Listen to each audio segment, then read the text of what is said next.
Okay.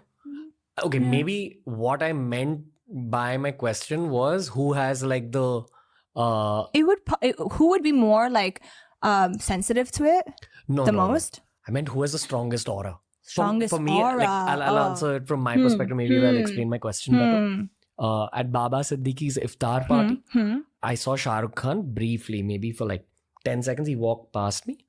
I've never sensed that kind aura of ever. Powerful same. aura around Yes, him. I felt like his aura, and maybe all this is in my mind, or no, maybe it's not. It's true. Yeah, it's true. It was at least 20 feet tall and 20 feet wide. Yes, yeah, I know. I understand what you mean. Yeah, like that heavy, and you see the body language and motions of human beings around him change when he's walking through a corridor, and he's very aware of it, and he enjoys it, and he walks rightly through. so, right? Of course, obviously. This is what he worked towards. Yeah, that's what he worked towards, and it's also God-given. Yeah, he didn't buy it from the supermarket, you know. It's God-given, and when he became aware of it, and he understood the responsibility he has of it and what it brought to him, he understood how to carry himself with it, and it's beautiful. It's special. It's very, very rare. Also, I mean, we have so many stars in the industry, but a few of them carry an almost larger than life aura. Do you think Shah Rukh Khan is probably in the top 5 most famous people in the world? 100%. Right? I don't think. I know. It's a fact. Like while you were growing up in Canada, you knew Shah Rukh Khan. Yeah, for sure. Of course, Canada. Forget about Canada. Canada, we can say makes sense because it's a cosmopolitan place. We have a lot of Indians, a lot of South Asians. But all of Africa, all of the countries in Africa would know who Shah Rukh Khan is, be it Morocco, because we grew up watching his films, right? Be it a family in Somalia, in Nigeria, in Ghana, in Senegal, in Egypt, in any of these places. These are all countries in Africa, in case nobody knew this, but yeah. Oh, what are these? Geography class.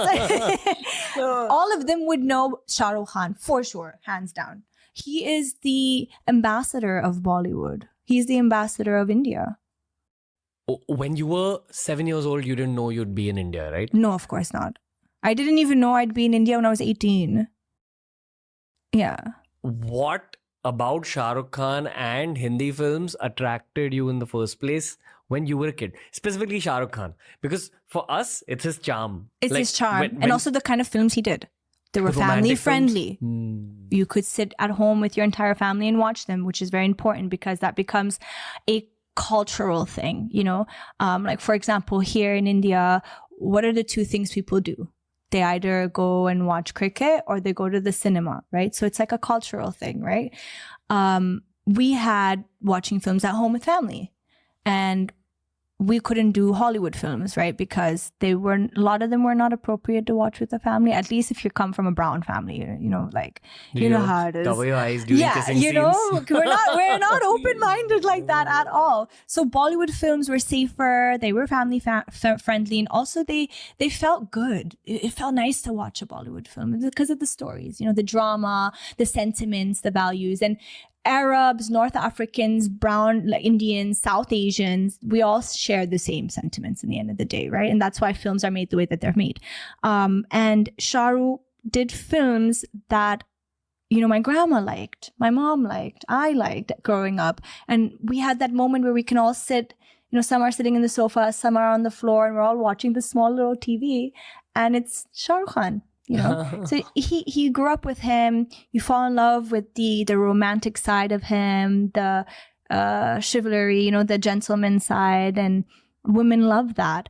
On top of that, the whole idea of song and dance in a Bollywood film provided a way of entertainment that was almost like escaping real life, you know, and it's just a charm about Bollywood that other films or other industries like Hollywood did not have.